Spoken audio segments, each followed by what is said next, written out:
Hello and welcome to today's video break. We're in Psalm 33:17, and it says, "A horse is a vain hope for deliverance. Despite all its great strength, it cannot save." How difficult it is sometimes to take our eyes off of what we're seeing and onto what the Lord is and what the Lord can do. And a horse was symbolic of strength. A horse was symbolic of, the army. And so when we don't win by looking at the sources.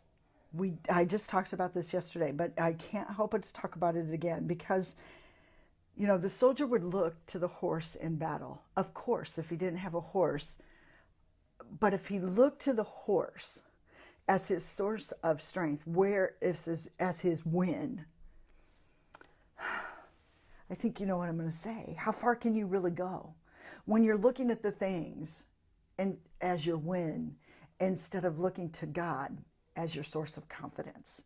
Have you ever just said this one phrase, "Man, if I just had this, I know everything would be okay. If I just had more," you fill in the blank. For most of us, it's probably, "If I just had more money. If I just had more time." That's a resource. "If I just had more people. If I just had more equipment." You fill in the blank. And if that becomes the place where you're saying, "If I just had this, then I know I could win. Then I know my confidence would be in a great place. Then I know that's where the source of strength would be." But that isn't the place where deliverance happens.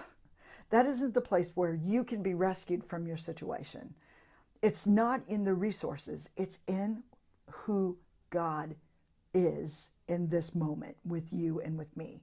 He is our source of strength. He is a great, great God. Now, He can provide resources for us to be delivered from the situations that we're in. But if we're looking and dependent upon those things, then they can only take us as far as they can go. Wouldn't you just love to have that place of hope, that your hope was not placed in, "If only I could have this, then I would be in a good place"? And sometimes God has to remove those things just so that we can understand and just so that we can see where our source of strength is coming from. And when our source of strength is coming from those things, man, we're going to be stuck in that place. If I could only have this, if God would only provide the right boss, if God would only provide the right spouse, if God, and so those become the places that we're looking to for the source of our strength, the place of deliverance, the place where we can find this place of happiness, this place of contentment. If that's what you're looking for, I'm sorry, friends, that's not where the source of strength, that's not where our deliverance is at. It's in a relationship with God. So, once again, I'll ask this wonderful question. Where's your faith at today? Where are you placing it today? See you tomorrow.